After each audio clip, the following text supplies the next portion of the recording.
사무엘하 3장 28절 39절 나는 이날 약하도다. 나는 이날 약하도다. 사무엘 3장 28절 말씀.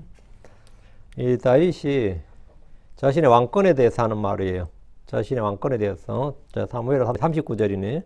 사무엘하 3장 39절 말씀이네요. 같이 읽겠습니다. 비록 내가 기름 부음을 받은 왕일지라도 이날 약하여 스루의 아들들인 이 사람들을 다루기가 너무 어려우니 주께서 악을 행한 자에게 그의 사악함대로 갚으실지로다. 여러분, 비록 내가 기름 부음을 받은 왕일지라도, 지금 내가 왕이에요. 다윗이 왕인데 이날 약하도다. 난 이날 약하도다. 다윗의 왕권이 참 절대 왕권 갖지 못했다 이 말이에요. 절대 왕권 갖지 못했다. 예.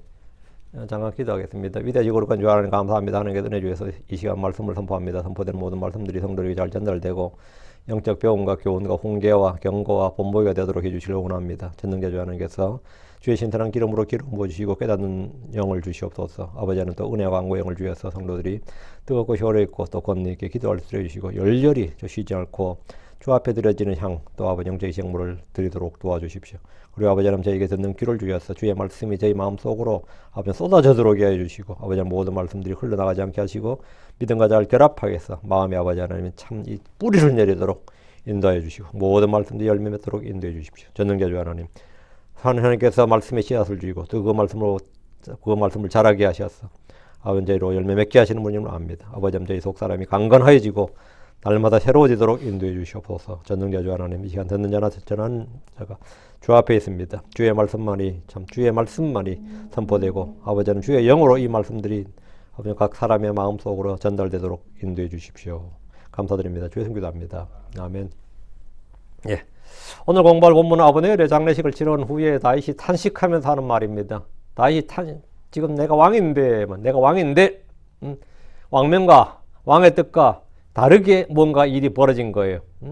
다윗은 아브넬이 헤브론에서 죽자 슬피 울면서 그를 왕이 직접 주관하는 장례, 이걸 뭐라고 하죠? 왕이 직접 장례를 주관해. 요즘은 국장이죠. 국가 장례라, 국장.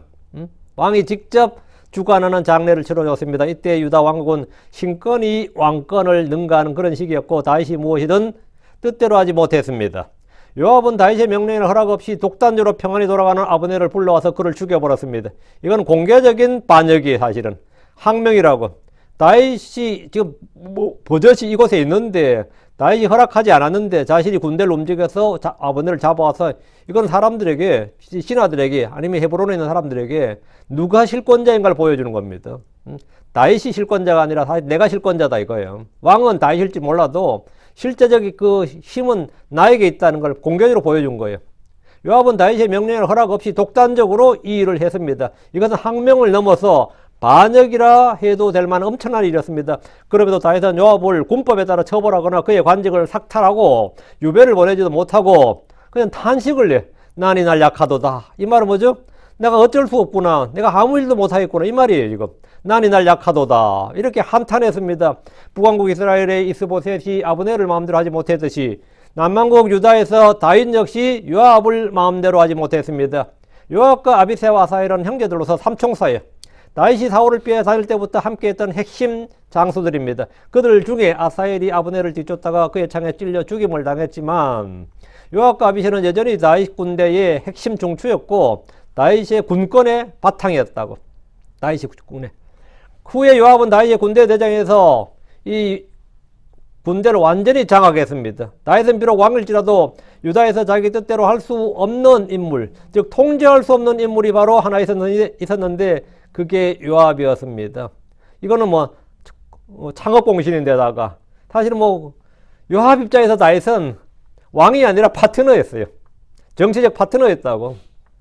요압은 다윗의 뜻을 공개적으로 거역하고 엎어버릴 수 있는 힘이 있었습니다. 뒤에서 은밀히 다윗 몰래 한 게 아니라 다윗 앞에서 다윗이 보란 듯이 할 수 있는, 사람들 없이 은밀히 요압 혼자 다윗 처먹네 이런 식이 아니고 이게 다윗 체면이 뭐가 되는 거예요. 다윗 체면이 사람들 앞에서 공개적으로 왕의 명령을 엎어버리니까 그리고 자기 마음대로 해버린단 말이지. 그런 사람이 요압이었다고. 헤브론에서 아브넬을 죽인 사건은 유다의 실질적인 힘, 진정한 권력자, 실권자가 누구인가? 그게 예전에 러시아에서 지금 푸틴이 대통령일 때 푸틴이 두 번 해먹었어요.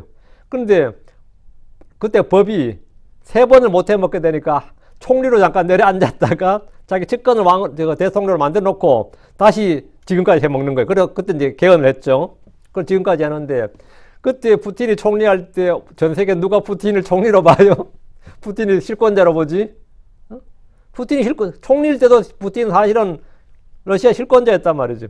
근데 요압이 지금 그 꼴이에요, 지금. 다윗을 왕으로 세워놓고 사실 자기가 지금 유다의 실질적인 실권자, 권력자라는 걸 보여준 사건이 뭐냐면 헤브론에서 아브넬을 죽인 사건입니다. 이거예요. 다윗은 그가 죽을 때까지 요압을 마음대로 하지 못했고, 요압은 다윗이 죽는 날까지 그가 원한 대로 무엇이든 했는데, 공개적으로 다윗의 뜻을 정면으로 엎어버린 이 사건이 아브넬을 죽인 것과 또 한 번 있었어요. 다윗의 아들 압살롬을 죽여버린 사건입니다. 다윗의 아들 압살롬을 죽이지 말라는 건 모든 군대, 모든 군인, 사병들까지 다 아는 이야기예요. 왕의 명령이 그렇게 전달이 됐는데, 그 사병이 보는 앞에서, 아마 군졸이 보는 앞에서 뭡니까? 공개적으로 그냥 죽여버리는 거예요. 압살롬을 죽여버리는 거예요. 왕명이 떨어져 있음에도 불구하고 왕명을 모르는 게 아니에요. 알면서 의도적으로 그냥 그 왕의 말은 그냥 무시해 이거예요. 왕의 말 필요 없어. 내 명을 들어 이거예요. 내 명을. 그 요압은 다윗을 전혀 두려워하지 않았고 무엇이든 자기 뜻대로 할 수 있는 사람이었습니다. 다윗은 요압 앞에만 서면 작아졌어요. 그는 죽을 때 아들 솔로몬에게 요압을 죽이라는 유언을 남길 정도였습니다. 요압은 다윗과 함께 고생하며 광야와 산을 떠돌았고 필리스틴에서 망명생활을 함께 했습니다. 그런 다윗이 주의 기름 부음 받은 자고 왕으로 택함 받은 자라는 사실을 알았지만 육신적으로 친족인데다 곁에서 다윗이 육신을 따라 행한 일들을 너무나 많이 봐왔습니다. 이게 약점이야. 이게 너무 가깝다는 게, 다윗의 영적인 면도 봤지만 맨날 같이 라면 먹고 같이 뭐 놀고 같이 일하고 같이 싸우고 하면 뭐 되는 거죠. 속속들이 다 알잖아요. 요압은 다윗과 함께 생활하면서 볼 것, 안 볼 것, 못 볼 것을 사실 다 봤습니다. 롯이 아브람과 함께 생활하면서 그가 행한 육신적인 행위들을 모두 본 것처럼 요압 역시 다윗이 행하는 육신적인 생각과 판단과 행동들을 다 봤습니다. 다윗은 때로 놀라운 믿음을 보여주기도 했지만 그가 도망다닐 때 대부분의 삶은 자기 생명을 구출하기 위해서 육신적으로 행했습니다. 필리스틴에서 자기 생명을 구원하기 위해서 아기스를 속였고 그에게 아부를 떨었습니다. 나발에게는 분노에 그를 죽이려고 군대를 끌고 왔지만 나발이 죽자 곧바로 그의 아내를 취했습니다. 거기다 예스레엘의 아히노함을 아내로 취했습니다. 다윗이 하는 모든 일을 곁에서 함께 지켜본 사람이 요압인데, 요압의 입장에서 다윗은 존경받을 인물이 아니었습니다. 다른 신하들은, 다른 이 다윗의 사람들은 다윗이 우러러 보이고 두렵고 존경심이 들고 하나님의 기름 부음 받은 자 다 이런지 몰라도 요압은 아니야. 요압의 눈에 다윗은 그냥 친족이고 친척이고 파트너고 동료고 그런 사람이지. 존경심이 드는 인물이 아니다 말이죠. 다윗은 요압을 자기의 칼로 사용했습니다. 다윗도 요압이 쓸모가 있는 거예요. 다윗은 훗날 바세바를 취한 후에 그녀의 남편 해쪽 속 우리아를 죽이도록 명령했는데 이 일을 누구한테 명령할 수 있고 누구에게 부탁할 수 있어요? 나의 어둠의 일을 내가 할 이 뒤치다거리를 해줄 사람이 하나 필요한데 그게 누구겠어요? 요압밖에 없어요, 사실. 이 일을 누가 처리해 주겠냐고.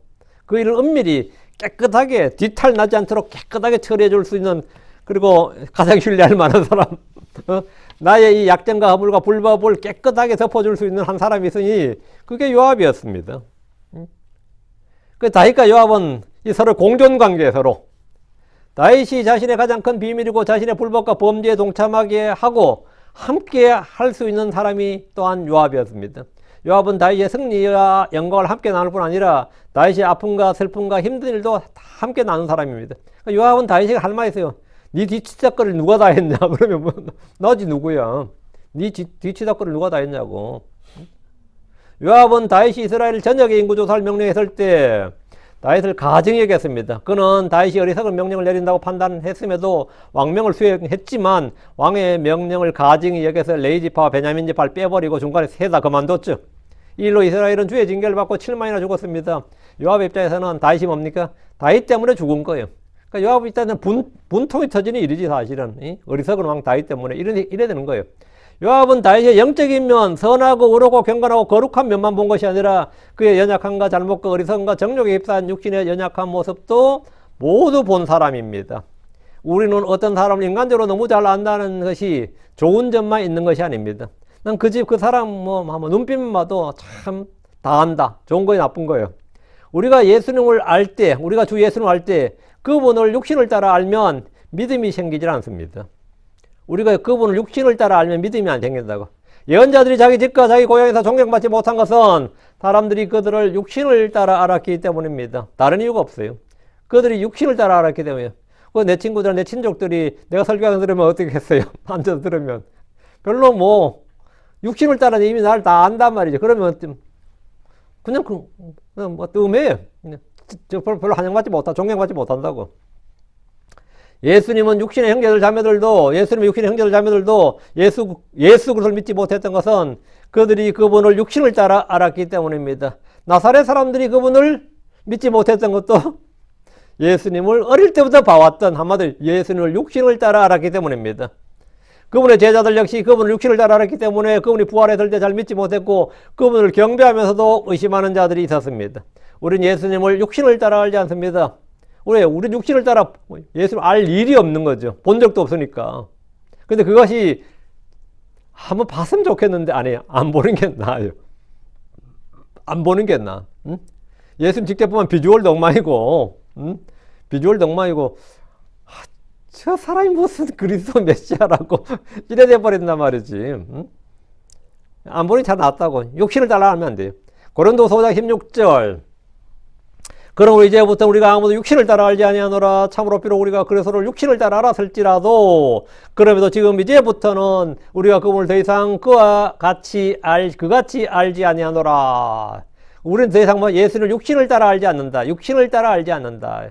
요압은 다윗을 누구보다 더 잘 안다고 말할 수 있는 사람이지만 다윗을 알기는 알아. 진짜 잘 알아. 너무 잘 알아. 육신을 따라 잘 알아요. 육신을 따라 잘 안다고. 그는 육신을 따라 다윗을 알았습니다. 요압은 다윗이 자기 친족이고 비록 30대 초반의 젊은이일지라도 하나님의 예언자요 주의 기름 부음 받은 왕으로 알고 자신의 주요 자기의 왕으로 그렇게 존중하고 두려워하고 복종해야 되는데 그렇게 하는 게 아니라 그냥 육신을 따라 알고 하나님께서 이제 왕으로 세우셨으니까 내가 뭐 잘 돕지 뭐 잘 섬기지 뭐 내가 뭐 하지 뭐 이렇게 된 거죠. 자, 본문 보겠습니다. 28절. 그래서 항상 이 주원장에도 정권 잡고 나서는 뭡니까? 같이 싸웠던 모든 놈들 다 쳐내는 게 그 이유예요. 왕으로서 존경하는 게 아니거든요. 왕으로서. 내가 왕이 되었어도, 그거 다 못 쳐내면, 그 놈들 때문에 왕권이 위협받고 왕조가 위태위태하다고. 28절, 자, 사무엘하 3장 28절. 그리고 그 뒤에 다윗이 그 일을 들었을 때 그가 말하였더라. 나와 내 왕국 내 아들 아브넬의 피로부터 주 앞에서 영원토록 무지하니라. 그 뒤에 다윗이 그 일을 들었을 때 그 일은 뭐죠? 요압이 아브넬을 불러다 죽여버렸다는 거예요. 그 아브넬이 헤브론에서 암살당했다 이거예요. 보냈는데 뭔 소리냐? 요압이 불러서 죽여버렸는데요? 뭐 이래 된 거죠.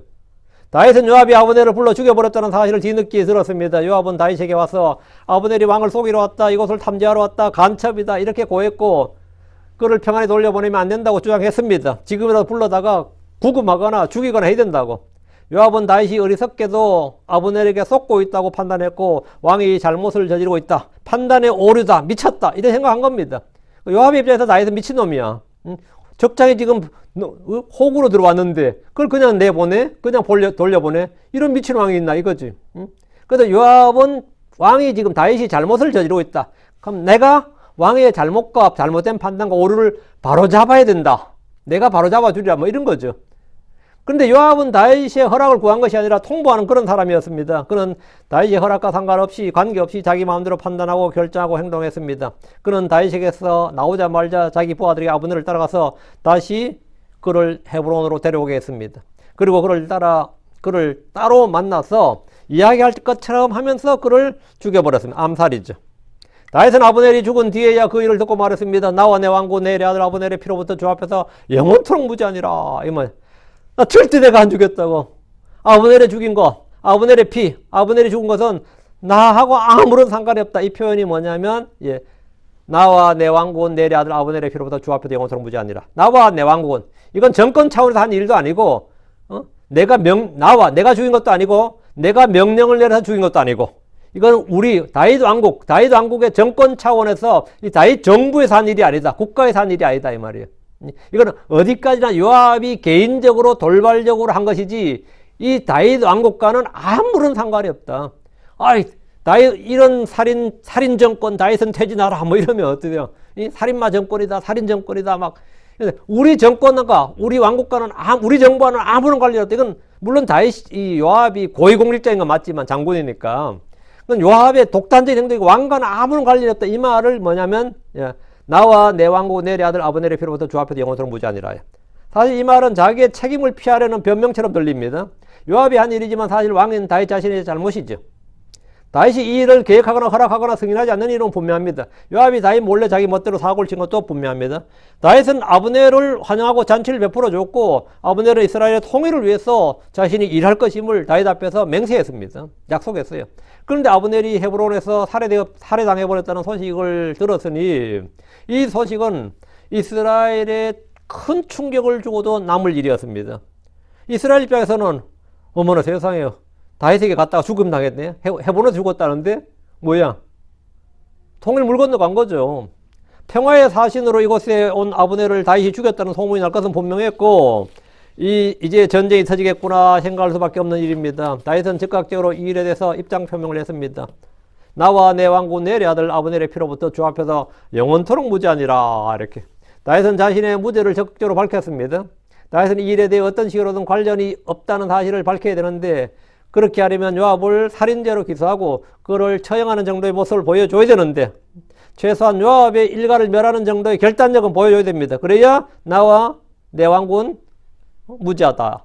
이 피로부터 무죄하다. 이게 증명이 되는 거죠. 자, 29절.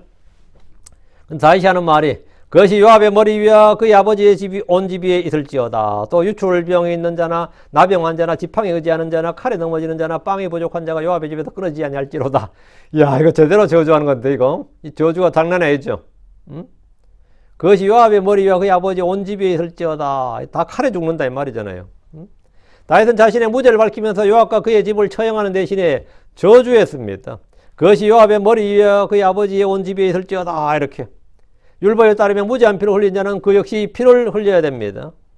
다윗은 법대로 요압을 처형해야 됩니다. 그러나 그렇게 하지 않고 대신에 그와 그의 집을 저주했는데 형을 잠시 유예해 준 겁니다. 이걸 집행유예라 그래요. 집행유예. 형을 집행하는 것을 유예를 해 준다고. 집행유예는 뭐 3년, 5년 이래 받으면 그 3년, 5년 지나고 나서는 이제 끝이 나는 건데 이게 그게 아니고 집행유예가 지금 기한을 정하지 않았어요. 그렇게 하지 않고 그와 그의 집을 저주했는데 다윗의 이 저주는 그와 그의 집에 반드시 임할 겁니다. 반드시 임해요. 다윗은 주의 영을 받은 예언자입니다. 다윗은 지금 주의 심판을 선고하는 재판장의 모습입니다. 또 유출병이 있는 자나 나병한 자나 지팡이 의지하는 자나 칼에 넘어지는 자나 빵이 부족한 자가 요압의 집에서 끊어지지 아니할지로다. 요압과 요압의 집은 유다 왕국의 창업 공신이고 1등 공신이고 훈구 대신이지 소위 말하면. 최고의 명문 유다의 제일 명문 집안이 되는 거 충실의 집안이고 명문 집안이 되는 거지. 제일 뭡니까 뭐 미국 이걸 치면 귀족 집안이 되는 거죠. 건국 훈장을 받아야 할 그런 집인데 왕으로부터 이런 저주를 받았습니다. 아브넬을 죽인 이런 요압의 항명과 불순종과 반역으로 왕조국가에서는 당연히 사형에 해당하는 중죄입니다. 다윗은 그의 집에 유출병과 나병한 자와 지팡이 의지하는 자나 칼에 넘어지는 자, 빵이 부족한 자가 끊어지지 않을 것이라고 저주했습니다. 정말 무서운 저주가 요압의 집에 저주가 걸렸다. 저주가 내렸단 말이죠. 이것은 까닭 없는 저주가 아니었습니다. 다윗은 주의 기름 부음 받은 주의 영을 받은 예언자여 왕으로서 선포한 이 저주는 정말 두려운 일이에요. 만약 누군가 뭐 다윗은 아니더라도 만약 누군가 나를 이렇게 저주하면 그 저주가 내게 임할까 안 임할까? 어떻게 생각해? 누가 나에게 막 이 저주를 내렸어. 응? 내년 평생도록 교회를 해서 사람이 없을 것이며 이러면서 뭐 이렇게 저주 내면 어떨 것 같아요? 응? 누가 막 저주를 한다고 해서 그 저주가 내게 임하는 게 아니죠. 그래서 다윗이 요압에게 한 저주는 또 사정이 다르단 말이죠. 성경에 보면 잠언 26장 2절에 떠도는 새같이 날아가는 제비같이 까닭 없는 저주는 이와 같이 오지 아니하리라. 까닭 없는 저주는 오지 않는다. 그러나 요압을 대적하는 다윗의 저주는 그 효력이 있습니다. 만약 요압이 다윗을 이런 식으로 저주한다면 그의 저주는 다윗에게 가는 것이 아니라 요압 자신에게로 돌아옵니다. 우리는 만약 나의 원수나 이웃이나 형제들 중에 누군가 이런 식으로 나를 저주하면 어떻게 해야 됩니까? 누군가 막 나를 저주래. 그럼 내가 막 두려워 떨면서, 저 친구가 나를 막 저주하네요. 이거, 저 저주가 나한테 임하면 어떡하지? 그런 걱정해요, 안 해요? 뭐, 욕먹는 놈이 오래 산다더라. 그러고 막 이러면서는, 개무시하죠. 예. 그 사람은 저주 그냥 헛소리라고 생각하니까. 근데 그것도 찜찜해. 그럼 어떻게 하죠? 한국 사람 너무 저래가지고 뭐 하나 써요. 부적 하나 붙이고. 찜찜해. 뭐 이런 것도 있고. 근데 크리스천들이죠. 우리는 어떻게 해야 되냐, 맞아. 축복하라는 명령을 받았습니다. 누가 막 나를 저주해. 그럼 나는 어떡하지? 부적을 쓰는 게 아닙니다. 헌금하는 거 아니에요. 축복하라. 그 사람 축복하라고. 나를 저주하는 자를 축복하고 나를 미워하는 자들에게 선언하고 악의를 품고 나를 다루고 핍박하는 자를 위해서 기도해야 됩니다. 이것이 내게 오는 저주를 피하는 방법이고 되돌려주는 방법입니다. 요압이 다윗의 저주를 듣고 무시하거나 불평하지 말고, 야, 다윗이 왕이 지금 요압을 저주했는데 요압이 어이씨 다윗이 나한테 그럴 수가 있냐, 해도 너무하네. 아브넬 하나 죽었다고 나를 저주한단 말이야. 이거 이럴 수가 없지. 이게 아니라 이렇게 무시하거나 불평하지 말고 자신의 죄를 시인하고 회개하고 다윗을 위해 기도하고 축복해야 됩니다. 그럼 이 저주는 효력을 잃습니다. 자, 30절입니다. 요압과 그의 형제 아비새가 이같이 아브넬을 죽였더라. 요압과 그의 형제 아비새죠. 원래 삼총사라 그랬죠. 아사엘까지 삼총사인데 아사엘이 지금 죽은 거잖아요. 위에 둘이 막내 동생의 죽음을 이제 보복한 거죠. 왜냐하면 그가 그들의 형제 아사엘을 기본에서의 싸움에서 죽였기 때문이더라. 아브넬을 죽인 일에 요압과 아비새 형제가 함께 했습니다. 그들은 동생 아사엘을 죽인 아브넬에 대해서 함께 피해 복수를 한 겁니다. 이들은 율법의 동일상의 보복의 원칙에 따라 보복했다고 할 수 있습니다. 율법은 이렇게 말합니다. 출애굽기 21장 23절 25절. 그러나 만일 어떤 손해가 뒤따르면 너는 생명은 생명으로 갚을지니 눈은 눈으로 이는 이로 손은 손으로 발은 발로 화상은 화상으로 상처는 상처로 매는 매로 갚을지니라 했죠. 그러니까 여기 따라서 생명은 생명으로 했으니까 너는 생명은 생명으로 갚을지니 이 말씀에 따라서 요압과 아비새는 우리는 이렇게 따라 했다. 우리의 행위는 정당했다고 주장할 수 있습니다. 그렇게 항변할 수 있어요. 요압은 아브넬의 평화통일 제안이나 그가 그런 일을 하겠다는 약속을 전혀 믿지 않았습니다. 저는 완전 구라다, 거짓말이다, 우리를 속이러 왔다, 저는 저런 놈이다, 이렇게 판단한 거죠. 요압은 아브넬을 간첩으로 몰았단 말이죠. 색깔론인가 이게? 요압은 아브넬을 하여튼 간첩으로 다윗을 속이기 위해 온 적으로 생각했습니다. 다윗은 아브넬의 말을 믿었고 아브넬 역시 다윗을 믿었습니다. 다윗과 동맹을 맺으면 다윗이 뒤에서 배신을 때릴 사람이라고는 생각하지 않았습니다. 그들은 사적인 감정에 앞서 다윗과 사울의 집에 내전 없이 동족 간의 아우는 피를 흘리지 않고 평화로운 한 왕국이 될 수 있는 기회를 막아버렸습니다. 이건 정말 명예혁명을 넘어서는 엄청난 일이었어요. 이들이 이 평화통을 한다는 것은 피 한 방울 흘리지 않고 통일하는 거잖아요. 31절. 그리고 다윗이 요압과 및 자기 함께 있던 온 백성에게 말하였더라. 너희는 옷을 찢고 굵은 벼를 두르고 아브넬 앞에서 애곡하라. 그리고 다윗 왕이 친히 관을 따라갔더라. 국장을 치렀다 이거예요. 다윗은 즉시 아브넬의 장례를 치러줬습니다. 그는 요압과 자기 함께 있던 온 백성에게 말했습니다. 너희는 옷을 찢고 굵은 벼를 두르고 아브넬 앞에서 애곡하라. 이렇게. 왕이 지금 국장을 명한 거예요. 신하들에게 전부 다 상복 입어라 이거예요. 왕명으로 국장에 해당하는 그런 장례식을 치르겠다는 겁니다. 다윗은 자기 신하들에게 상복을 입게 하고 애곡하라는 명령을 내렸습니다. 이걸 떨게는 뭔 일이야 지금 갑자기. 그저께 보면 환영식을 했는데 그죠? 그저께 환영식을 하고 만찬을 했는데 갑자기 시체를 두고 지금 이렇게 된 거예요. 아브넬을 국빈급으로 예우해 준 겁니다. 다윗 자신도 그의 죽음을 애곡하고 친히 아브넬의 관을 따라갔습니다. 왕이 직접. 이것은 누가 봐도 파격적인 일입니다. 전에 두 번이나 자기를 잡으러 오고 사울과 함께 군대를 이끌고 온 아브넬의 죽음을 왕이 직접 장례를 치러주었고 그를 위해서 애곡했습니다. 이는 다윗이 아브넬의 죽음을 원한 것이 아니고 그의 죽음과 무관하다는 것을 백성에게도 보여주고 신하들에게 보여주고 입증하려는 겁니다. 자신의 무죄를 입증하는 거죠. 32절. 그리고 그들이 아브넬을 헤브론에 묻었더라. 이에 왕이 아브넬의 무덤에서 그의 목소리를 높여 울었고 온 백성도 울었더라. 아브넬의 고향이 기브온입니다. 기브아죠, 기브아인데, 그런데 다윗은 그를 다윗의 왕국의 수도인 헤브론에 묻었습니다. 요즘 치면 여기 미국으로 치면 알링턴 묘지에 묻었다 이 말입니다. 한국으로 치면 동작동 국립현충원에 묻었다 이거야. 북한은 애국 열사령에 묻었다 뭐 이거예요. 헤브론에 묻어줬다 이거야. 그리고 다윗은 아브넬의 무덤에서 그의 목소리를 높여 울었습니다. 아브넬은 통일의 선구자요 통일의 아버지였고 베냐민의 집을 포함해서 북왕국의 모든 지파를 다윗에게 바칠 사람이었기 때문입니다. 아브넬은 확실히 통일의 꽃이었습니다. 이 통일의 꽃이 진 거예요. 애국할 만하죠. 이건 진짜 눈물 나는 일이지. 그냥 맨날 시위하고 데모하면서 뭐 통일의 선구자니 하면 뭐 통일의 아버지는 한국에 있던 그런 사람들하고 비교가 안 되는 겁니다. 실질적인 그런 힘이 있었고 그런 의지가 있었고 아브넬은 시위 안 했어요. 그런 그가 다윗의 부하 요압에게 살해되어 버렸습니다.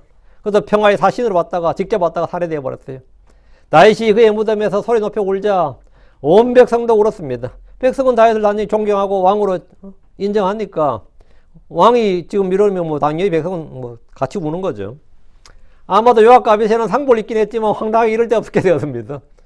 요압과 아비새가 이제 뻘쭘하게 된 거죠. 우리가 죽였는데 왕이 저렇게 나오니까 그리고 백성이 그 동조에서 같이 울고 있으면 요압은 어떡하라는 거야. 요압이 이제 황당하게 된 거지. 33절. 그리고 왕이 아브넬을 위해 애곡하였으며 또 말하였더라. 아브넬이 어리석은 자가 죽듯이 죽었는가. 다윗은 사울과 그의 아들들이 죽었을 때도 슬퍼하며 애갈지었는데 이날 아브넬을 위해 애곡하면서 또 말했습니다. 아브넬이 어리석은 자가 죽듯이 죽었는가. 아브넬이 어리석은 자가 죽듯이 죽었다. 어리석은 자가 죽듯이 죽는 게 어떻게 죽는 거예요? 아브넬은 다윗에게 좋은 소식을 가져왔습니다. 그런 그가 헤브론에서 허망하게 죽었습니다.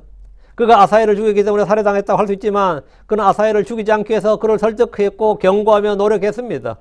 그는 아사엘을 고의적으로 죽이지 않았고 적이란 이유로 죽인 것도 아니고 어떤 악감정이 있어서 죽인 것도 아니에요. 아브넬이 아사엘을 죽인 것은 정당방위였습니다. 막 끝까지 따라오고 하니까 그가 죽이려고 빠르게 그 스피드를 이용해서 빠른 말을 이용해서 막 쫓아오니까 돌아가라는 말을 전혀 듣지 않고 돌이키라는 말도 듣지 않고 어쨌든 뭐 아브넬 죽였다 하니까 아브넬 입장에서는 창으로 그냥 어쩔 수 없이 찔렀는데 그건 스피드가 워낙 빨라서 그냥 몸이 관통해 버렸죠. 그래서 이건 전쟁에서 흔히 일어나는 한마디로 보면 사고였어요. 아사엘의 죽음은 진짜 아사엘 입장에서는 아닌데 아브넬 입장에서 아사엘을 죽인 건 사고였다고. 요압이 그에게 이 일에 대해 심심한 사과를 요구했다면 당연히 아브넬은 사과했을 거예요. 당연히 사과했겠죠. 요압이 네 동생 죽였다면 그건 사고였다. 정당방위였다. 이렇게 그렇지만 당연히 참 유감을 정말 미안하다 이렇게 사과를 했겠지. 아브넬은 전투 중에 전사한 것이 아닙니다. 화평의 대사로 이곳에 왔다가 무방비로 죽임을 당한 겁니다.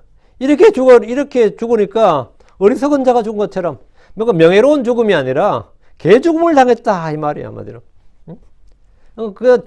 전쟁을 하다가 뭐 조국을 위해 죽었고 명분 위해 죽고 뭐 이렇게 하면 뭐가 있는데 이 죽음은 명분도 없고 뭐야 전사한 것도 아니고 그게 진짜 난감하게 된 거죠. 그게 어떻게 어리석은 자가 죽듯이 죽었는가 이 말이에요. 아무런 명분도 없이 이렇게 험하게 죽었는가 이 말이에요. 34절입니다. 내 손이 결박당하지 아니하였고 내 발이 착고에 채우지도 아니하였거늘.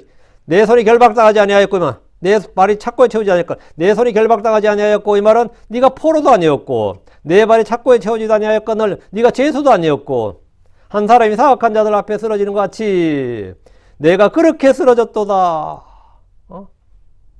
너는 자유로운 자고 권력자였고 장군이었고 어쨌든 이스라엘 왕국을 지탱하는 그런 실권자였고 통일의 꽃이었는데 통일의 아버지였는데 어떻게 이렇게 사악한 자들 앞에 쓰러진 것 같이 그렇게 험하게 죽었느냐 말이야. 이에 온 백성이 다시 그를 위해 슬피 울었더라. 백성도 당연히 울죠. 왜 안 울겠어요? 백성도 울지.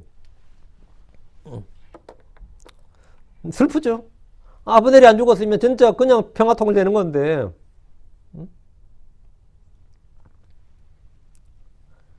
그래서 같이 우는 거예요. 아브넬은 얼떨결에 요압에게 당했습니다. 그가 포로나 죄수로 잡혀서 손에 결박당한 것도 아니고 발에 착고가 채워진 것도 아닙니다. 그래도 한때 명성을 날렸던 장수가 사악한 자들 앞에 쓰러지는 어떤 사람같이 그렇게 쓰러져 버렸습니다. 내가 그렇게 쓰러졌도다. 이스라엘의 대장군의 명성에 맞는 그런 명예로운 죽음이 아니었다 이 말입니다. 전쟁터에서 싸우다 죽었다면 명예로운 죽음입니다. 그건 명예로운 죽음이죠. 그런데 그의 죽음은 정말 허망하기 그지없는 황당한 죽음이었습니다. 다윗의 애가는 듣는 백성에게도 슬픔을 더해줬습니다. 이에 온 백성이 다시 그를 위해 슬피 울었더라. 이 자리에서 울지 못하고 울 수 없는 사람이 하나 있었으니 그것이 요압과 아비새의 형제입니다. 울지 못하는 사람들. 요압이 어떻게 여기 울겠어요? 응? 요압의 명령을 받고 아브넬을 데려왔던 병사들도 난감하게 그지없습니다. 응? 우린 요압이 데려오라 그래서, 근데 이게 우린 다윗이 허락한 줄 알았지. 요압이 다윗을 만나고 나왔으니까 왕이 그렇게 허락한 줄 알고 왕의 명령인 줄 알았는데 지금 요압이 왕의 명령을 어기고 지금 이렇게 한 거였어? 이런 것도 있을 거고, 이거 난감하게 된 거죠, 한마디로. 응?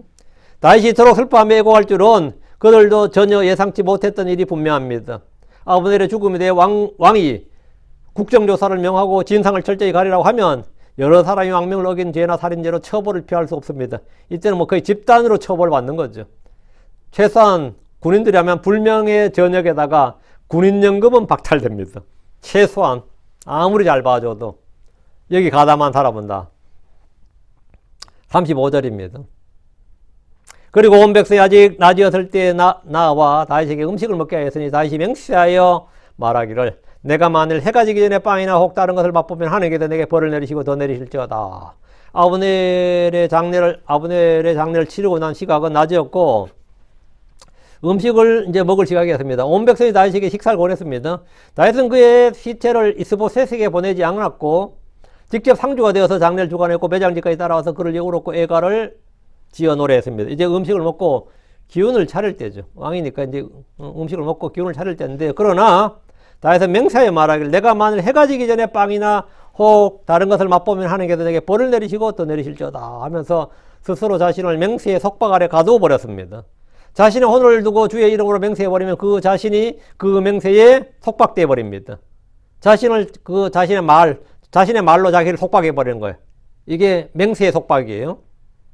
자신의 혼을 두고 주의 이름으로 맹세해 버리면 그 자신이 그의 맹세에 얽매이게 됩니다. 다윗은 이제 이 말을 지켜야 됩니다. 그렇지 않으면 죽게 죄를 짓는 겁니다. 이런 맹세는 자신의 강력한 의지를 보여주는 것입니다. 다윗은 아브넬의 장례를 치른 지금 자신을 위해서는 어떤 음식도 오늘 하루 동안 먹지 않겠다 이렇게 맹세했습니다. 다윗은 진심으로 아브넬의 죽음을 슬퍼하고 있음을 온 백성에게 보여줬고 그에 대한 극진한 예우, 아브넬에 대한 예우를 극진히 그걸 진짜 대장군에 그 반열에 올려두고 그렇게 극진한 대우를 해준 거죠. 36절입니다. 이 온 백성이 그것을 주목하였고 그것이 그들을 기쁘게 하였더라. 왕이 하는 일이 무엇이든지 온 백성을 기쁘게 하였더라. 온 백성이 다윗의 이런 행위를 주목해서 봤습니다. 백성들은 민초라 그러고 어리석은 자라 그러고 개돼지라 그래도 다 보고 듣고 판단합니다. 아무리 정치인들이 뭐 백성들을 모욕하고 뭐 어쨌고 똑같다 그러고 뭐 그러고 뭐 극우라 모리하고 뭐 극자라 그러고 뭐 보수 진보 꼴통 무슨 소리 해도 그들로 다 판단하고 다 보고 듣고요. 물론 뭐 완전히 쏘가가지고 그때 빙 돌아가지고 집단적으로 미치는 경우도 있고 뭐 별의별 일이 아닌데 온 백성이 다윗을 다 주목하고 있는 거예요. 그들은 가만히 아무 말하지 않고 있어도 모두 보고 듣고 판단하고 있었습니다. 다윗이 아브넬의 죽음에 애곡하고 금식한 일은 백성을 기쁘게 했습니다. 유다의 백성은 다윗이 아브넬을 죽인 것이 아님을 알았고 인정했습니다. 만약 다윗이 아브넬을 죽였다면 평화통일을 포기하고 전쟁을 통한 힘에 의한 그러니까 무력 통일을 첨예한 겁니다. 동족 간의 피를 흘려야 됩니다. 그러나 다윗은 아브넬을 죽이지 않았고 이 일로 인해 다윗의 집과 부왕국 이스라엘 간의 평화를 깨뜨리는 일도 없을 것임을 보여준 거예요. 이게 지금. 그러니까 백성들 입장에서는 기쁜 거지. 아, 다윗이 아브넬을 죽였다면 이제 우리가 이제 또 전쟁 시작했구나 생각했는데 그게 아니었구나. 다윗은 아직도 여전히 평화통일의 의지를 그대로 가지고 있구나. 이렇게 동족을 칼로 죽일 일은 없겠구나. 이렇게 된 거죠. 응? 보여주고 있는 거죠. 다윗은 백성의 호감이나 인기를 얻기 위해서 이 일을 한 것이 아닙니다. 그는 진심으로 아브넬의 죽음을 슬퍼했고 그의 장례를 치러주면서 자기를 징계했습니다. 이런 일은 백성을 기쁘게 했는데 왕의 무죄를 확인함과 동시에 그의 연민과 따스한 인간성을 보여주는 것이기도 하고 평화통일에 대한 의지가 꺾이지 않았음을 또 공개적으로 천명한 것이기도 하고 그 백성은 자신들과 함께 울어줄 그런 목자와 같은 왕을 원하는데 다윗이 바로 그런 왕이었다. 다윗은 아주 냉혈한 사람, 아주 그냥 뭐 뜻에 어긋나면 그냥 죽여버리는, 요압은 아주 잔혹한 성품을 가졌잖아요. 그런데 다윗이 아브넬을 죽였다면 다윗도 참 잔혹한 면이 있구나, 이게 백성에게 보였을 텐데 백성들은 다윗에게 그런 면을 본 것이 아니라 참 정이 많고 연민이 많고 슬퍼할 줄 알고 울 줄 알고 적에 대해서도 사실 한때는 적이었던 사람에 대해서도 저렇게 하는, 이건 백성들이 너무나 원하는, 한마디로 나와 함께 울어줄 수 있는 내가 아브넬의 동화가 되는 거예요. 백성들은. 이럴 때 백성들은. 그래서 다윗이 인기가 이제, 이거는 아주 슬픈 사건이었지만, 이게 또 위기가 기회라고. 다윗은 인기가 치솟게 되는 거예요. 국정 지지율이 완전히 떡상하는 거죠, 이때. 떡상하는 거예요. 자, 36절. 왕이 하는 일은 무엇이든지 온 백성을 기쁘게 했더라. 했죠. 이게 뭐죠? 인기가 완전히 지지율이 확 폭등했다, 이 말이에요. 이것은 다윗의 복입니다. 왕이 뭘 해도 언론이 욕을 하지 않고, 이러면 백성들은 그걸 지지하고, 이러면 뭐냐면, 그거는 정치인들이 최고의 복이죠. 근데 오늘날 보면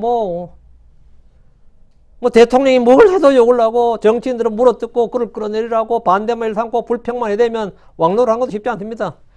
옛날에 노무현 대통령도 그랬어요. 대통령 못 해먹겠다 그랬어요. 얼마나, 노 대통령이 그때, 나 대통령 못 해먹겠다, 언론 유명했습니다. 또 그 이야기 하니까, 우리가 너무 했나? 이렇게 한 사람 아무도 없고, 미친놈이냐? 왜? 그럼 때려치워라. 이런 식으로 나오죠. 한국 지금 윤석열 대통령도 지금 탄핵되는데, 취임하기 전부터 탄핵 이야기 나왔어요. 취임도 하기 전부터. 지금 이제 2년 반 했나, 3년 했나? 이 선제 탄핵이라고 해서 178회나 탄핵. 국회 인사하러 오면 말이죠. 이 탄핵 이런 거 악수하려고 손님이면 퇴진하세요. 이따위 소리 하는 거예요. 이런 인간들이 그걸 불통이라고 그래요. 퇴진하세요 하는 사람한테 어떻게 손을 내미는데 악수를 안 받아주고 퇴진하세요 이러고 있다고. 참 그런 진짜 꼴통들이 그런 꼴통들이 욕대로 다 해야 되잖아. 언론은 또 거기다가 물어뜯죠. 그걸 끌어내려야 된다 그러고. 그 왕노를 하는 게 쉽지 않아요, 그러면. 대통령 노릇하는 거 쉽지 않다고. 근데 그 사람들이 단 한 번이라도 우리가 심했네, 잘못했네 합니까? 절대 그러지 않죠. 그런데 이 다윗은 어때요? 뭘 하든지 백성이 그의 진심을 이해해주고 지지해준 겁니다. 최고의 지지율과 인기를 누리는 그런 왕이 되었습니다. 정치인들에게는 지지율이 깡패란 말이 있어요. 지지율이 깡패라 그래요. 지금 다윗의 지지율은 고공행진을 거듭하고 있습니다. 민심을 완전히 얻은 거예요. 민심을 완전히 얻은 거예요. 이 일에 대해 다윗은 이 시편에 노래한 게 시편 144편 2절에 나의 선함이시오 나의 요새시오 나의 높은 망대시오 나의 구출자시오 나의 방패이신 그분을 내가 신뢰하나이다. 그분께서 내 백성을 내 아래에 복종케 하시는도다. 그분께서 내 백성을 내가 그들 강압적으로 짓누르고 억누르고 여론 조작하고 이 힘으로 한 게 아니고 주님께서 그들이 자발적으로 그분께서 내 백성을 내 아래에 복종케 하시는도다. 이 다윗이 이걸 주님을 찬양했어요. 자신의 힘은, 자신의 정치력은 하나님으로 나온 것이지 군대의 힘, 총구로부터 나온 것, 내 권력은 총구로부터 나온 게 아니다 이거예요. 마오쩌둥은 모든 권력은 총구로부터 나온다고 그랬는데 다윗은 총구로부터 내 권력이 나온 게 아니다. 내 힘은 칼로부터 나온 게 아니다 이거예요. 물론 다윗은 전에 백성에게 돌에 맞을 뻔한 적도 있었습니다. 훗날 많은 백성이 압살롬의 편에 서서 반역을 꾀하기도 했지만 정권 초기인 지금 어쨌든 다윗은 최고의 지지율을 갱신하고 있었습니다. 지금 60%가 아니라 70%, 80% 그렇게 올라가는 거죠. 37절. 이는 온 백성과 이스라엘은 넬의 아들 아브넬을 죽인 것이 왕에게서 비롯되지 않은 줄을 그날 깨달았기 때문이라. 사실 의심을 했는데 이 장례식을 치르면서 그날 다윗을 보면서 다윗이 죽인 게 아니구나. 요압이 죽일 놈이구나. 이렇게. 요압이 죽인 거구나. 이래 된 거죠. 다윗이 아브넬의 죽음에 대해 슬퍼하고 애곡하며 극진히 장례를 치르는 일은 온 백성과 온 이스라엘에게 중요한 메시지를 던졌습니다.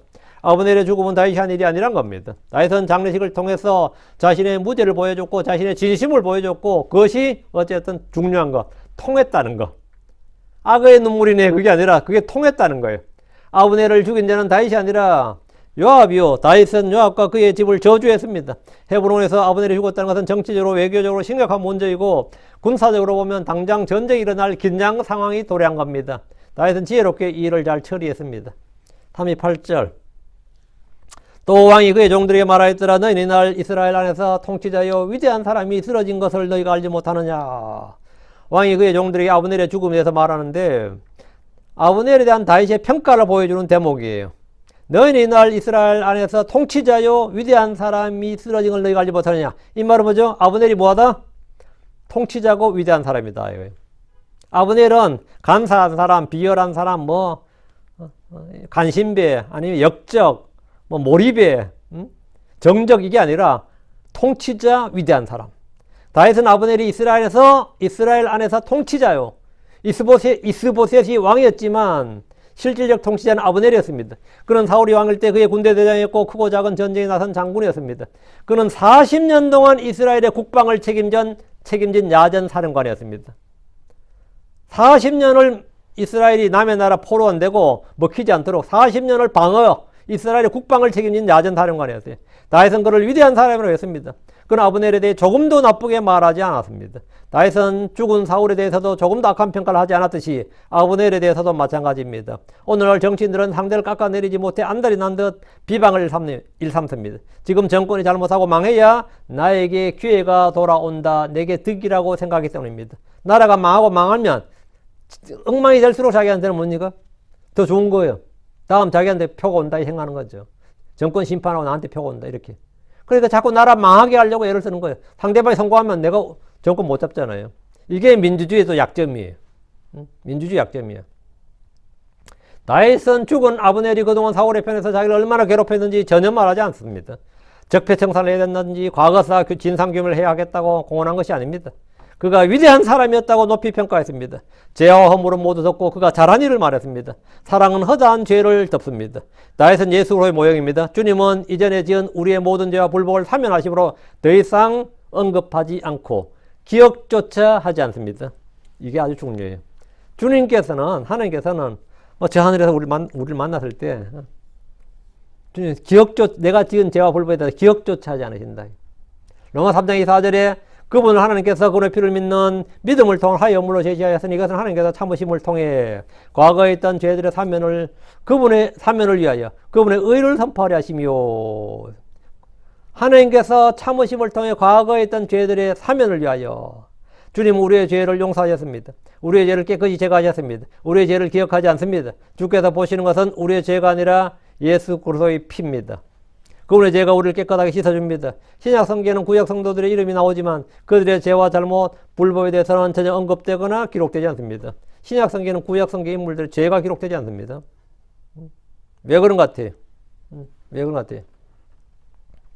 이유는 간단합니다. 그들의 죄가 모두 제거되었기 때문입니다. 다윗이 사울의 죄, 아브넬의 불법을 언급하지 않는 것은 그들의 삶이 고결했기 때문이 아니라 우리 주 예수 그리스도로 말미암아 우리의 죄들을 가려주시고 불법을 지워주시기 때문입니다. 39절. 또 내가 이날 비록 기름 부음을 받은 왕일지라도 약하도다. 내가 이날 비록 기름 부음 받은 왕일지라도 약하도다. 나는 약하다. 내가 이날 약하도다. 그리고 수르의 아들들이 이 사람들은 내게 너무 강하도다. 주께서 악을 행한 자에게 그의 사악함대로 갚으실지로다. 다윗은 아브넬의 죽음을 막지 못한 이유를 말하며 한탄하고 있습니다. 내가 이날 비록 기름 부음 받은 왕일지라도, 그는 분명 하나님의 기름 부음을 받았고 유다의 장로들이 그의 머리에 기름을 부어 왕으로 삼았습니다. 지금 왕이에요. 그런데 나는 이날 약하도다. 그는 강력한 왕권을 가진 왕이 아니었다 이 말입니다. 30대 초반의 어린 왕이라 무소불위의 힘을 가진 그런 왕권을 구축하지 못했습니다. 그런 정치력을 발휘하지 못한 겁니다. 그런 정치력을 발휘하려면 어떻게 되는 거죠? 측근들 다 쳐내야지 사실은. 다 쳐내고 새로운 피를, 새로운 인물들로 채워야 되는데 그렇게 못한 거죠. 요압은 다윗의 뜻, 다윗의 명령에 아랑곳하지 않고 자기 마음대로 아브넬을 불러와서 죽여버렸습니다. 그럼에도 그는 아브넬을 처벌하지 못했습니다. 다윗은 아브넬의 일로 자신의 힘이 약하다는 사실을 실감했습니다. 아, 요압이 이게 내 말을 듣지 않는구나. 이 공개적으로 항명을 하는구나. 사실은 거의 반역 수준인데 이 반역을 하는구나 말이에요. 근데 내가 지금 아브넬을 쳐낼 수가, 요압을 죽일 수가 없네. 그 내가 힘이 너무 약하다 말이에요. 한국에서는 늘 쓰는 말이 있어요. 소위 제왕적 대통령이라는 말을 하는데 그런 언론이나 정치인들이 굉장히 많습니다. 한국의 대통령은 제왕적 대통령 아닙니다. 한국의 대통령은 의원 내각질 상당히 많이 가밀했는데 국회가 정말 제왕적이에요. 죄를 지어도 면책특권이라는 게 있어요. 그 탄핵제도도 국회의원 탄핵도 안 받습니다. 탄핵제도가 안 받아요. 심지어 현행보로 감옥 갇혀도 국회에서 의사 일정상 국회에서 요구하면 풀어줘야 돼요. 이런 뭐 이런 특권증이 없어요. 이런 특권증이. 근데 뭐 말은 맨날 제왕적 대통령인데 한국 대통령 별로 힘 없습니다. 국회를 어떻게 할 수가 없어. 국회를 어떻게 할 수가 없어. 국회 해산권 없애놔가지고 국회를 어떻게 통제를 못 합니다. 그래서 이 전 세계에 이제 대통령제 국가가 많이 있는데 대통령제 국가 중에서 대통령 힘이 가장 약한 나라 중에 하나가 대한민국이에요. 한국의 대통령제는 의원 내역제를 너무나 많이 가하면 기형적인 제도입니다. 그래서 대통령은 국회를 상대로 할 수 있는 일이 거의 아무것도 없습니다. 국회 행정부 사법부를 상대로 마음대로 국회는 행정부와 사법부를 자기들 마음대로 탄핵을 할 수 있지만 대통령은 국회의원 한 명의 그 죄와 불법을 단죄하지 못합니다. 국회에 당권이 없어요. 다윗이 지금 왕이라도 그는 수르의 아들들인 요압과 아비시의 죄와 불법을 단죄하지 못했습니다. 누가 왕이야? 내가 왕인데. 내가 왕일지라도 이 말이에요. 다윗 스스로 말하기를 그리고 수르의 아들들인 이 사람들은 내게 너무 강하도다. 수르의 아들들인 이 사람들은 요압과 아비시죠. 아사엘은 죽었기 그나마 당연히 3명이었으면 너무 난리였지. 이들은 다윗의 뜻을 꺾을 수 있고 무시하고 자기들이 원하는 대로 마음대로 할 수 있는 사람들이었습니다. 마치 지금 한국의 뭐 대통령이 야당 대표, 원내대표에게 마음대로 휘둘리는 꼴이죠. 조선시대 왕들이 너무 약해서 어전회의 때마다 하는 말이 뭐죠? 경들의 뜻대로 하시오. 이게 우리 사극고에 맨날 하는 말이, 왕은 하는 말이 없어요. 경들의 뜻대로 하시오. 경들의 뜻대로 하시오. 이게 전부예요. 한국은 이제 해마다 중국에 사신을 보내죠. 뭐, 이 헌물을 보내잖아요. 석국처럼 되어 있기 때문에. 그 청나라 때 강희제라는 거, 중국선 최고의 황제지. 천고성제라고 불리는 황제가 하나 있어요. 강희제가 1671년도에 한국에 사신이 왔을 때 그 사람에게 하는 말이, 너희 나라 백성이 빈곤하여 살아갈 길이 없어서 다 굶어 죽게 되었는데 이것은 신하가 강한 소치라고 한다. 돌아가서 이 말을 국왕에게 전하도록 하라. 이랬어요. 너희 나라는 왕권이 너무 약하고 신권이 너무 강해서 나라가 안 된다. 그 왕한테 왕권을 강화하라고 왕에게 전하라. 왕권을 어떻게 하든 왕권을 강화하라고 했더니만 그래도 강희제가 그래도 청나라 황제인데 말이죠. 그때 그 말 들은 사람이 복선군 이남이라는 사람인데 황제 앞에서 그거 아니라고 막 따졌다 그래요. 그 기록에 보면 너무 웃겨. 그게 무슨 말이냐. 그래서 군약 신강이라죠. 군주는 약하고 신하는 강하다는 거예요. 이 말은 당시 조선의 왕권이 약하고 신권이 더 커서 나라가 제대로 돌아가지 않는다는 겁니다. 지금 유다의 다윗 왕이 그런 처지였고 북왕 이스보셋이 그런 꼴이었어요. 근데 이 유다 왕가에도 그런 일이 좀 꽤 많았습니다. 다윗 왕이 그런 처지였는데 신권이 왕권을 위협하는 수준이었다. 그 중심에 누가 있어? 수르의 아들들은 이 사람들은 내게 너무 강하도다. 그 수르의 아들들은 이 사람들이 바로 왕권을 위협하는 세력이다 이거예요. 그래서 다윗이 그럼 이들 어떻게 되죠? 어떻게 돼요? 어떤 죄를 덮어 씌워서라도 죽여버려야지. 아니면 유배를 보내든지. 세력을 약화시켜야 되는데 또 다윗은 그런 사람 아니야. 그래서 다윗이 하는 게 뭐냐면 39절 해결책. 다윗 이들에 대해서 주께서 악을 행한 자에게 그의 사악함 대로 갚으실지로다. 이렇게 말하면서 다윗이 주님께 이들을 맡겨버리는 겁니다. 이들을 주님께 넘겨버려 한마디로. 이들을 주님께서 좀 처리해 주십시오 하고 넘겨버린 거예요. 그래서 다윗의 가장 강력한 조력자는 백성도 신하들도 아니었어요. 다윗은 정말 외로운 사람이야. 우리는 다윗하면 대단한 어떤 화려한 왕권을 자랑하는 무소불위의 절대 왕권을 가진 사람 같은데 그렇지 않았다는 겁니다. 아들도 반역을 일으킬 정도였으면 왕권이 얼마나 약했는가를 보여주는 거예요. 40년 왕이었지만 다윗의 왕권이 굉장히 약했다는 거죠. 그 다윗의 이 통치력, 다윗이 그 힘이 어딨냐? 다윗의 왕권을 지탱해 주는 것은 바로 주 하나님이셨습니다. 다윗은 주님께 모든 걸 맡기는 거예요. 주님께. 다윗은 직접 요압을 처리하지 못하고 대신 주님께 그를 처리해 주시도록 맡겼습니다. 근데 이것이 진정 두려운 일이고 이게 신정국가에서의 왕의 일이에요. 이건 교회에서 목사도 마찬가지예요. 내가 힘으로 이 교회를 통치하고 지배하고 그 목사님은 카리스마가 있고 어쩌죠. 다 쓸데없는 소리고 하나님께 맡기는 겁니다. 교회의 모든 걸 다 하나님께 맡기는 거예요. 성도들도 지들끼리 서로 싸워대죠. 어떤 거는 뭐 목사 탄핵하자 그러지. 뭐 목사는 탄핵 안 한 데는 목사 하는 데 많아요. 목사 탄핵하는 교회 많습니다. 이런 그걸 어떻게 하냐? 그래서 계속 인기 위주의 뭐 그걸 해야 되느냐? 사람들 추스리고 뭐 하고 자기 사람 많이 만들고 그게 아니고 하나님께 맡기는 겁니다. 이거에 주께서 악을 행한 자에게 그의 사악함대로 갚으실지로다. 이렇게 요압의 수르의 아들들인 요압의 이 아들들을 다시 현실을 정확히 인식하고 있어요. 근데 그 현실의 그 해결책으로 칼을 뽑아 들지 않고 나 같았으면 아마 사약을 내렸을 것 같아요. 그러다가 대치기 당할 수도 있고 이건 정권의 명운을 거는 거지. 내가 죽든 누가 죽든 그랬을 것 같은데 그거는 현명한 방법이 아니라 지혜로운 방법이 아니고 하나님께 맡기는 거지. 그 원수 갚는 일을 뭐 내게 맡기라. 그 신명을 받은 사람, 하나님께 명을 받은 사람, 이제 신명을 받았다 그러죠. 하나님께서 나를 택하시고 나를 부르셨고 나를 임명하셨다.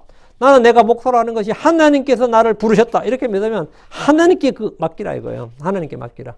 왕이라는 것도 마찬가지예요. 하늘이 이 권력을 주시는 거거든요. 하나님께 맡겨. 그럼 다 돼요. 한국에도 미국도 마찬가지예요. 이번에 우리 미국의 트럼프 대통령도 다 그러잖아요. 이번에 여러분 취임식 보셨지만 거의 막 부흥의 수준이잖아. 찬송가로 깔아버리고. 그래서 그분이 총알이 한번 지나고 나서 완전히 이제 새 사람 된 겁니다. 하나님이 나의 생명을 하셨고 내게 사명을 받겠다고 믿더라고요. 자기 그렇게 고백하더라고. 하나님 내 생명을 살려주신 것은 내가 이 일을 하게 하기 위해서다. 이런 식의 그런 신명을 받은 사람이라 그래 이거를. 목사들은 당연히 하나님께 뭘 받은 사람이면 우리는 소명이라 그러죠. 콜링이라 그러는데 그냥 단지 부르심을 받았다는 정도가 아니라 하나님께서 이 일을 하라고 너에게 명을 주셨다. 위임하셨다. 그게 청지기 신앙이죠. 그렇게 된 사람들은 하나님께서 그걸 주셨다고 믿고 하나님께 모든 걸 맡기는 그게 하나님의 일꾼이고 하나님 청지기들이지 내 힘으로 내 지혜로 내 뭘로 하려고 하는 게 아니다. 다윗이 오늘 이 자신의 약함을 인지하면서 그들을 하나님께 맡겼습니다. 자기보다 강한 자가 있다는 거야. 수레 아들들은 강하고 난 약하다. 이게 참 왕조국가에서 있을 수 없는 이야기인데 왕보다 강한 신하가 있다니. 근데 그들을 하나님께 맡겼다 이렇게 했습니다. 우리도 일상에서 우리가 너무나 강한 일들, 내게 너무 크고 무거운 일들 많습니다. 너무나 힘든 일도 많고 그럴 때 그 일들을 어떻게 해야 되느냐. 사람은 편하려고 태어난 거 아닙니다. 사람은 고생하려고 태어난 거예요. 고난은 예비되어 있는 거고 크리스천들도 마찬가지입니다. 고난 없게 해달라는 기도는 없어요. 크리스천들은 고난을 통과하고 고난을 견디고 고난을 이기고 고난을 기뻐하고 고난을 통해 열매를 맺는 것이지 그렇게 우리는 그런 사람들이에요. 그렇기 때문에 우리는 주님께 그것을 기도하고 주님께 맡기고 그렇게 하면서 삶에서 열매를 맺는 거죠. 그러면서 단련이 되는 것이고. 자, 함께 기도합시다. 나는 날 약하도다. 약한 데서 하나님의 은혜가 완전해지지. 나의 약한 데서 하나님이 더 강하게 되는 거죠. 약한 거는 약점이 아닙니다. 나의 약점이 아니라 사실은 자랑할 거리다. 약한 것은 약점이 아니에요. 나의 자랑거리지. 기도합시다. 위대하고 거룩한 주 하나님 감사합니다. 하나님 은혜 주셔서 오늘 주의 말씀을 선포했습니다. 선포된 모든 말씀들이 성도에게 잘 전달되고 듣는 모든 분들이 말씀을 잘 받아서 참 꿀과 같이 달게 받게 하시고 아버지 하나님 마른 땅에서 비를 흡수한 것 같이 마른 땅에 비를 흡수하는 것 같이 아버지 하나님 참 이 가뭄 가운데 내리는 단비처럼 그렇게 모든 성도들이 주의 말씀을 그렇게 갈급하게 사모하고 또 그 말씀을 마음에 잘 받도록 해주시옵소서. 전능하신 주 하나님 정직하고 선한 마음으로 말씀을 받아서 그 말씀이 뿌려질 때 아버지는 100배, 60배, 30배 열매를 맺게 하여 주시옵소서. 저희가 더 많은 열매를 맺게 하시고 주님께서 영광을 받아주십시오. 하나아버지는 무엇보다 저희가 의의 열매들, 선한 열매들, 입술의 열매들, 선한 행의 열매들, 성례의 열매들이 풍성하게 하여 주시길 간구합니다. 아버지 하나님 성경 읽을 때는 아버지는 지각의 눈을 열어주시옵소서. 들을 때는 또 아버지는 듣는 귀를 주시고 아버지 하나님 깨닫는 마음을 주시옵소서. 그리고 아버지 하나님 듣는 즐거움과 배우는 기쁨 또 깨닫는 기쁨이 차고 넘치게 해주시옵소서. 사랑하는 아버지 하나님 특별히 말씀 집내교 성도들 그리고 이 말씀을 듣는 모든 분들에게 여러 갑절로 복을 주시길 원합니다. 감사드립니다. 주의 성기도합니다. 아멘. 아멘.